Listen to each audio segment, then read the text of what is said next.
Alright. Ayan ano, so andito kami sa... Dito kami sa Manghiring. Bumili po kami ng hollow block. Manghiring pala to. Mm. Manghiring pa to. Hollow block tsaka semento tapos kabilya kasi yung nabili namin dati kulang siya pampagawa ng bahay ng baboy, pero yung baboy ando na, inano lang namin Kung may sa papakita namin sa inyo. kinulong namin sa nagkilagay Dilipat. muna kami. Para malapit-lapit. So, So, ayan ano. Medyo lumaki-laki ang gastos. ay sige po, salamat. Ay, bye-bye na po. Iguana po. Meron na po. Ayan, bumili kasi kami ng hollow Tinda lang blocks. kung saan to nabakal. Ayan, medyo lumaki-laki ang gastos ng kulungan dahil naggawa kasi kami ngayon. Sa kulungan na yon, gumawa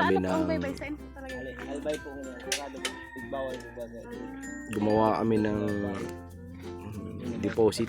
Ayan, Puso Negro. Ayan, sa ano, para hindi naman siya ganun kabaho. Ayan, para iwas din sa reklamo ng Tsaka mga maganda pati yung kapitbahay. pusto. Ayun, napalaki ng gastos at syempre okay lang naman dahil syempre Sana mo. kumbaga maganda rin kasi anytime pag gustuhin namin na magdagdag pa ng baboy ay may ilalagay namin kasi syempre maluwag na siya. Maluwag yun to eh. Kasi Okay. ano palang hinukay nyo, di ba, yung deposit, lalagyan ng ano. So ayun, kaya medyo Bili na kami ng ano. kain. Ayun na yun, no? Pagkain na lang kasi ang nagtatrabaho ito, si Intoy, ito si Papa, at si Tito Ben. Ilang tatlo, so bili kami ng ulam. Pero nagpamerienda naman tayo kanina, di ba? Kaalis pa lang naman natin eh. Hindi pa naman yung sila Sinali. Ay, tara. Tara na. Opo, salamat po. Igdi na po sa ano po. Ami agihan igda. Ay, ipo. Tara na, i-deliver na. Nantay po kasi namin yung pagkakamada nila. Para sabay na kami pag-deliver. Para alam nila yung ano. Tutulo ang mga ulam. Para sa gumagawa doon. Tinola. Yung ulam nila. Tinolang manok. Para may sabaw.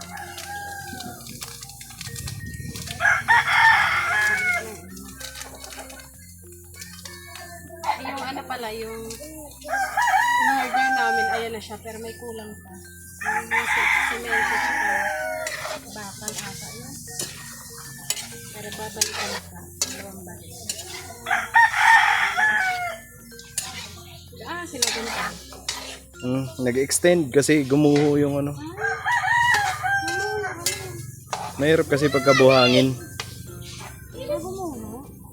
Pero okay lang naman. Okay lang naman. Buhangin kasi madaling ano eh, gumuho. Malambot.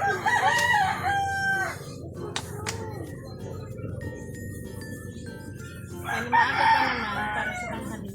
10 pa lang. 10 ba? Alas 11. Saglit lang naman din lutuin kung tinola. Na tayo.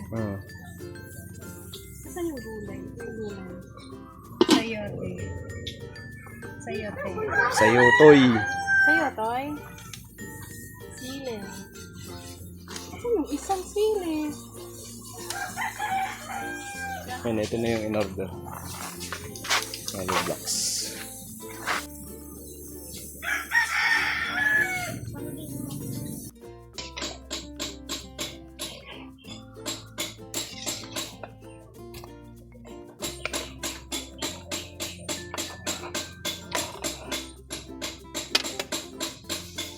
Gahatid tayo ng pagkain dito sa nagagawa. Ando na yung kanina onan.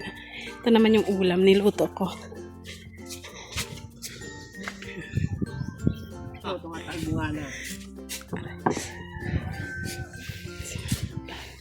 Lalim na. Plato palanso. Pirang plato.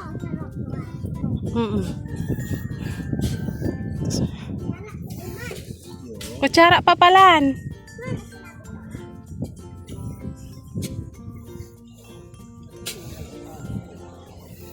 Oh, yun o. May gamot ko yun.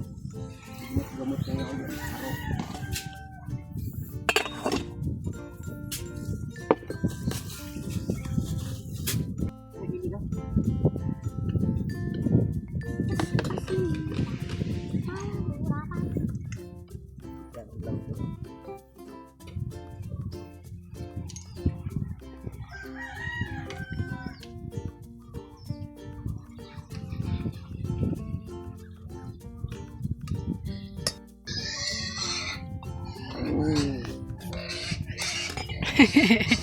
Kain po. Yung mason namin dalawa. Dira kay maghalo kayo mamaya simento. Marunong anon sa? Marunong anon? Maghalong simento. Maghalo simento. Dalawa mga mamaya apak-apakan mo lang eh.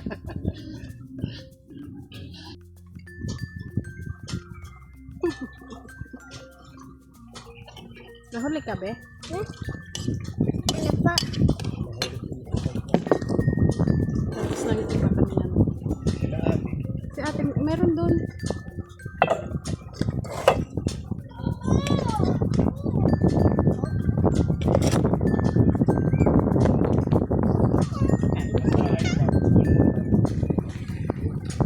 Yan, para malabo ito. Gagawa ko yung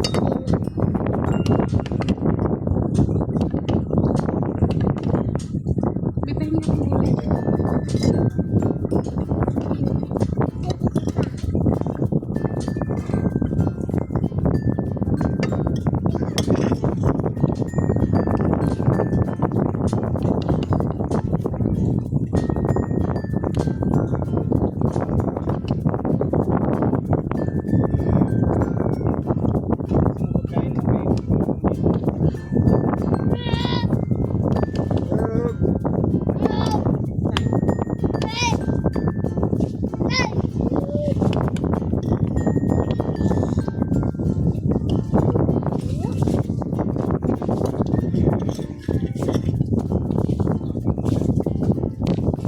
Upo ka bebe.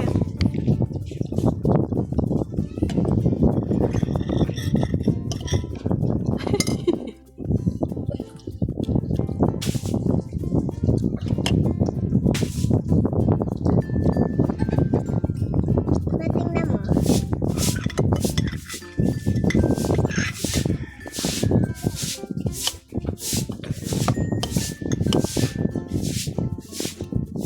Mama, dapat ay ganito mo yung gulay mo, ma. Ganito mo yung gulay mo.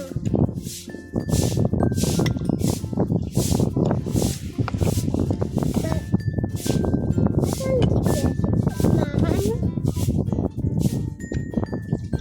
Tingnan niyo pa. Naano ko pa yung ano.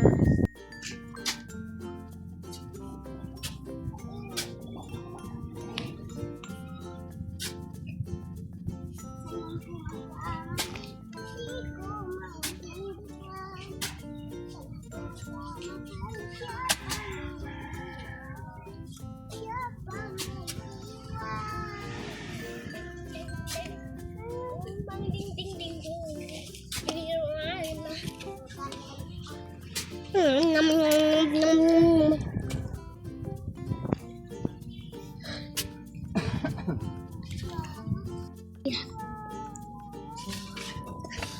Ultima, binabalbagan naman ako. Abang di ay nagpahe. Ayan doon yung motor ko. Sapol yung motor.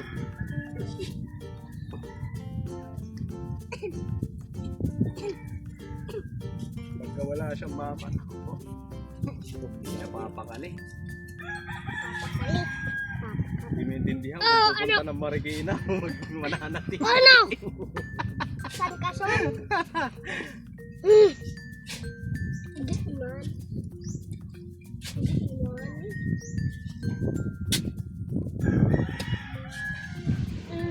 Ano?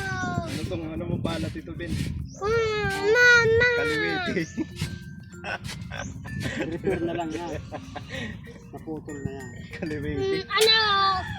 Ayaw matanggal o ano? Ayaw matanggal o ano? Ayaw matanggal? O ano? Ayaw matanggal? O ano? Ayaw matanggal o ano? Ayaw matanggal o ano? Kurakalan po.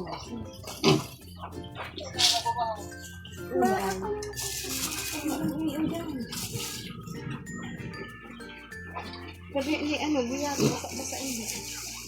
Si sa inda, tigba sa inda. At ito man, ano pwedeng karigusong, mga sambulan. Bini pa panghuna-huna naman ngayon sambulan, ano hindi, irinita. Depende dahil sa nag-akasama. Ha? Dala na din ano, batang katamayin ako.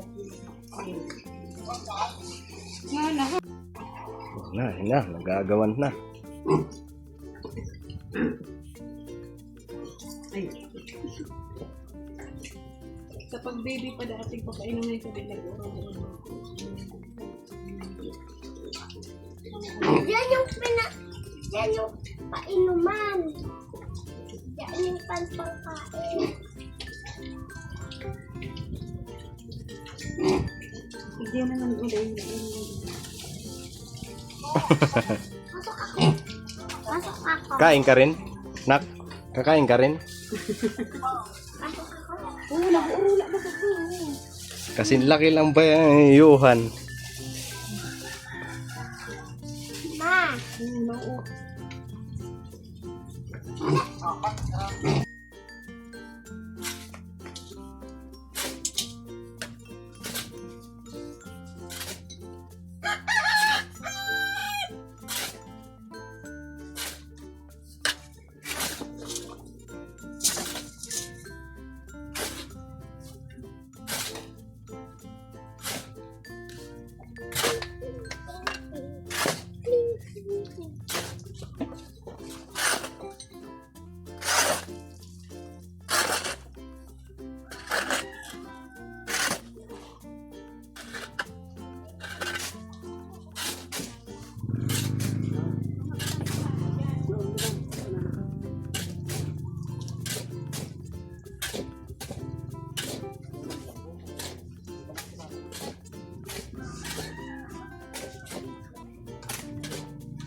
Lago sa kay.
Nakasip ng tubig. Hindi ka sasalok ng malayo.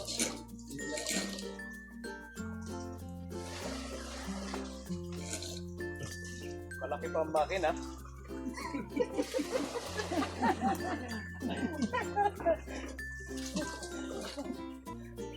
Malaki ang Digmatic eh.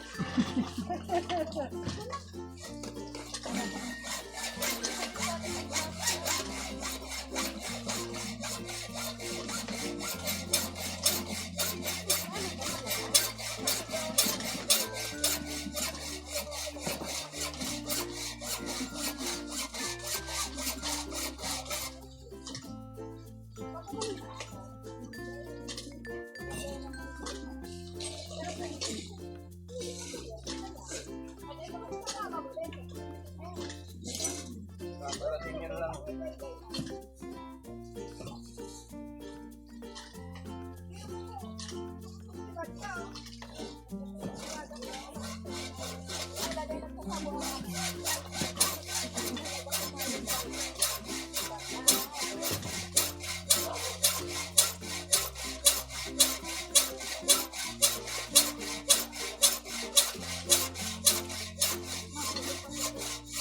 Lagay ka bang bakal din ba?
Tinuk.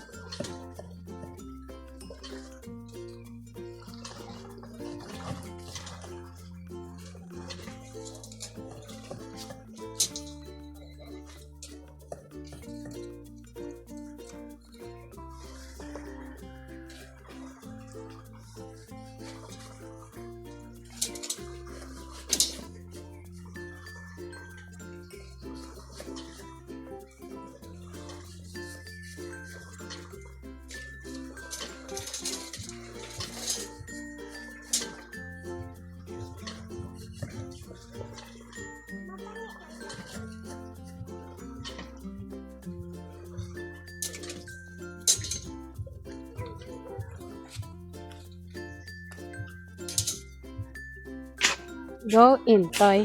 Go in, toy. Bigat. Ando na sila papa sa kabila. Naglalagay sila ng, ano yun, toy? Bisikan mo lang, bisikan. Pisikan. Isang tabo. Bisik lang. Wait lang. Kuha nga ako ng tubig. Wag ubusin.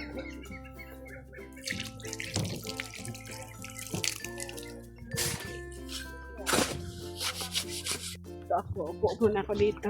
Kasi, yung kulungan po dati na ginagawa dapat nila Intoy is hindi po natuloy yun. So, gumawa po kami ng panibago. At ito na. Dito lang yan sa likod. Ito, bahay nila ate doon. Dito lang sa may tabing dagat lang din. Sa tito ko din. Ayan, nagpaalam kami ni ate nung nakaraang gabi. At ayan, pumayag naman na magtayo kami ng tangkal. So, kanina, bumili... Sige na. Kanina, bumili kami ni Intoy ng... Ha? Sige na. So, ayun, bumili kami ng materials kasi, di ba po nung uno, bumili kami ng 120 na hollow blocks, tapos 3 semento, 4 na bakal. So, ngayon, dapat sakto lang yung binili namin nung nakaraan. Pero ngayon kasi po, dito gumawa kami ng deposito para yung dumi ng baboy doon papasok. So, kulang pa yung gamit na yon. Bumili ulit kami ng 130 na hollow blocks, 3 semento pa, tsaka 10 pang kabilya. Kasi yung nagamit na po doon, hindi naman na pwedeng gamitin yun kasi nailagay na po. So, bumili ulit kami kanina ng bago. Ayan, yung lahat ng, bali lahat ng ng ilan ba? Hindi ko pa po kasi nakwenta. Ayan, 120 plus 130, 250 plus 250 na hollow blocks, 6 na semento, tsaka 14 kabilya. Bali ang nagastos namin lahat, magkano kwentahin ko. Nung una kasi 3,000, may resibo naman ako dito kasi. Pero siguro kapag hindi ko na siya muna isasali itong kasi yung nandoon po, babayaran po yun, pero hindi pa naman nakapagbigay kasi next week pa daw. Ay, bentahin ko nga kung magkano nagastos. Sa kulungan pa lang po yan kung gusto nyo din mag-alaga po ng baboy, medyo malaki na din naman tangkal yung nagastos ko. Kung magkano to, medyo malaking tangkal na din. 3,190 plus